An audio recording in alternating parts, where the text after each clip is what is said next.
So on day 4, today, we are going to be talking about covalent bonds. The last 2.5 days, we have spent most of our time on ionic bonds.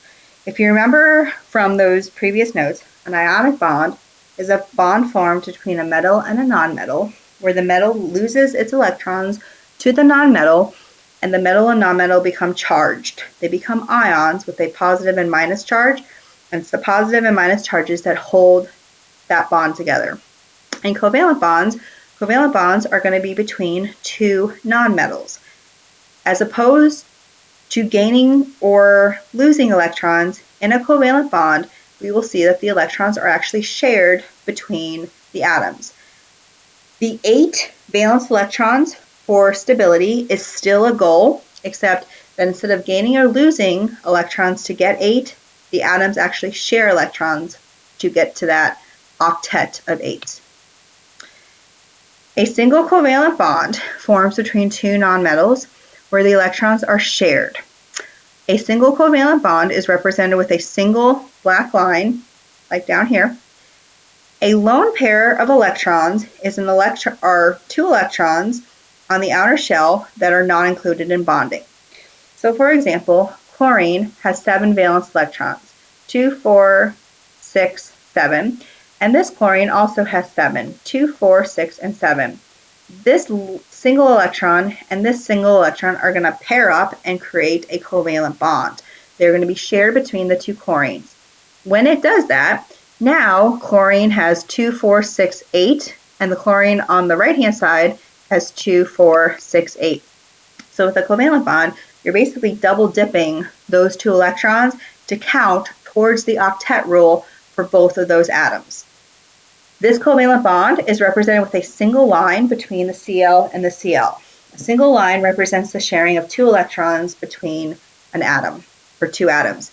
If you have more than 2 electrons being shared, if you have 4 electrons, we call that a double bond, and you would represent it with 2 lines. And you can actually also have 6 electrons being shared, which you would draw with a triple line. For single covalent bonds, drawing molecules, you can use dots and crosses and other symbols to represent where the electrons start and where they end up in the final picture. The outer electrons are drawn in pairs to emphasize the number of bond pairs and the number of lone pairs. Again, a lone pair is an electron or 2 electrons that are not being shared between any 2 elements. The octet rule still applies though, where the lone pairs and bonded pairs still have to add up to 8 around each element.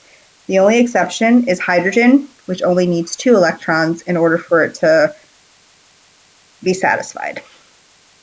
So let's take a look at hydrogen. Hydrogen has 1 valence electron. Because there's 2 of them, we're going to draw 2 of them like this. So because hydrogen only needs 2 electrons to be stable, these 2 are going to share and be paired up. And so that is the covalent bond that is formed between them. There's a couple different ways you can do this. You can do it with X's. You could make this an X and this an X, and then you could show that they're being shared like this. And you can also show that covalent bond with a single line between them. Let's take a look at CH4. So the way you start the drawings for these covalent bonds is you take your carbon and you draw its valence electrons, which comes from the periodic table group number it's in. Hydrogen, because there's 4 of them, I'm going to draw 4 of them. And then I'm going to use an X to represent its electron.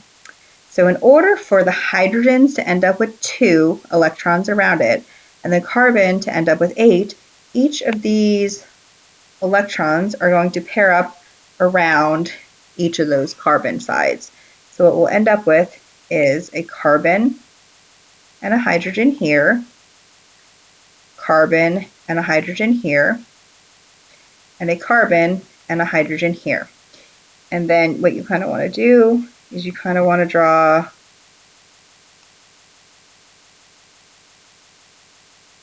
the overlapping of those electrons. The other way to represent it is by drawing single straight lines between the C's and the H's. Let me erase this and show it to you this way. So here the carbon and hydrogen are being shown sharing their electrons, and then you can draw it this way where those electrons are being represented with straight lines. H2O. So to begin the covalent ones, you start off with your two hydrogens and draw their valence electrons, and then oxygen has 6. So anytime you have a single electron, it is going to find another single electron to pair up with. So this hydrogen is going to come here, this hydrogen is going to come here. So what we end up with is a hydrogen here and a hydrogen here. These are called your lone pair, and then these are called your bonded pair. So you can represent the sharing of the electrons like this. And then you can also represent it with straight lines, also showing the lone pair around the oxygens. Notice that oxygen has 2, 4, 6, 8, which is what it wants to be stable, and the hydrogens have 2 and 2. This is another way to represent it.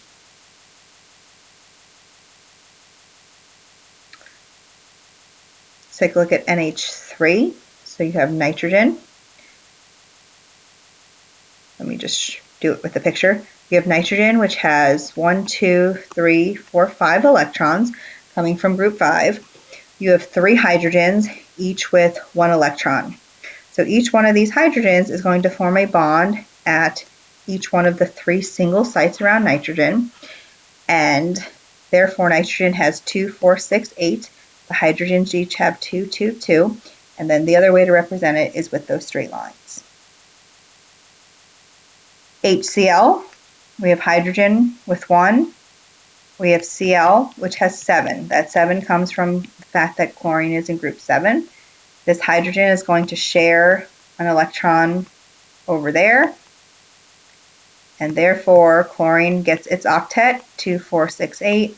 Hydrogen gets its 2 electrons it needs, and the other way to draw this is by drawing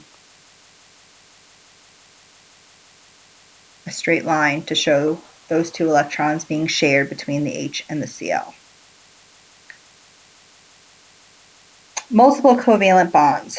So there are some compounds that share 2 pairs of electrons or 4 electrons, which is called a double bond.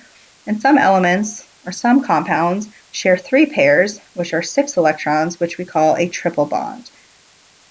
The way that you figure out whether you have a double or triple bond is by drawing the Lewis dot diagram and seeing if there are 3 single electrons that need to be paired up.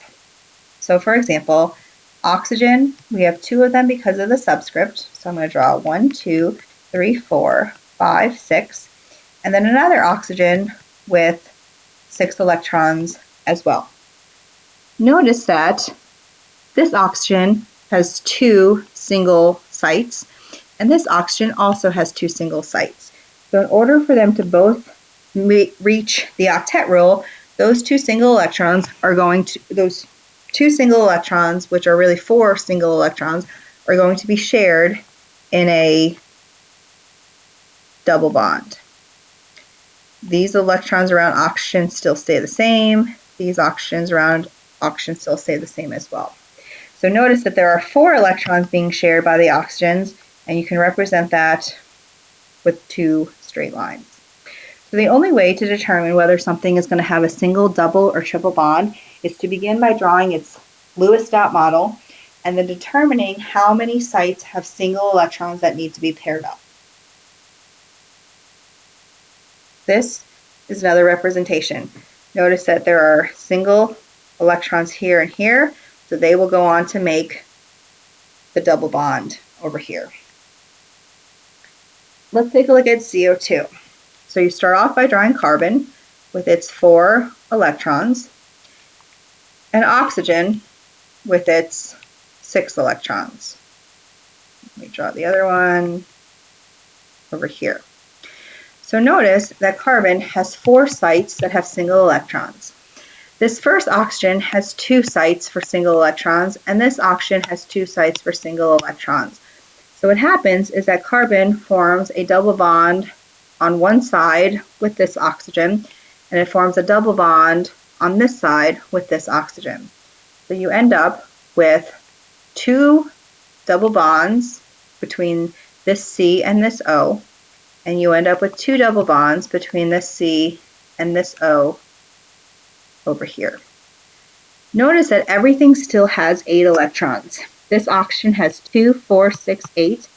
This carbon has 2, 4, 6, 8 electrons, and this oxygen has 2, 4, 6, 8 electrons as well. So here you can represent carbon dioxide as O double bond C double bond O.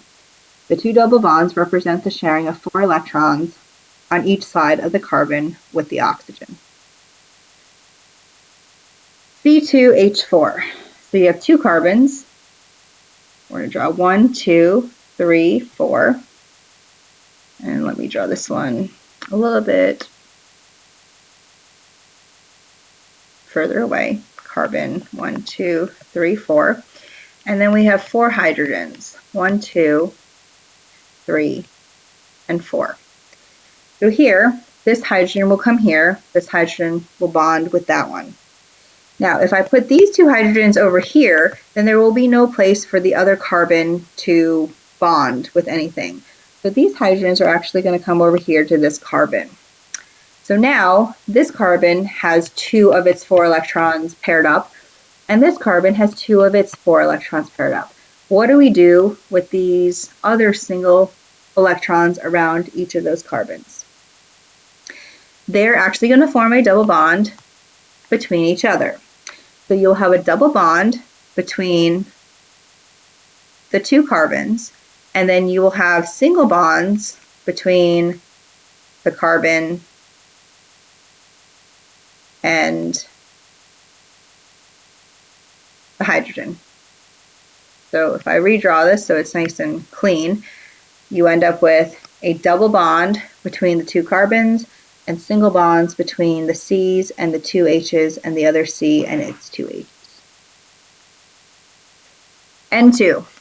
So nitrogen has a valence of 5.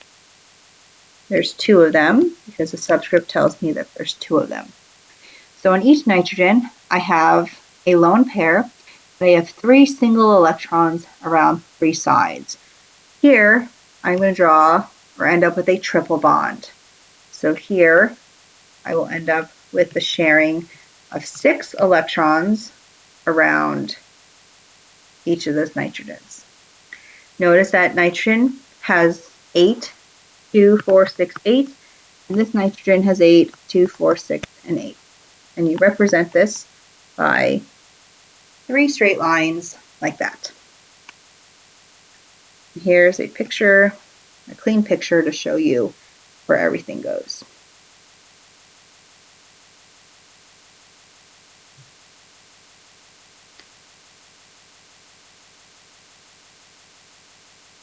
And that is where we will end day 4.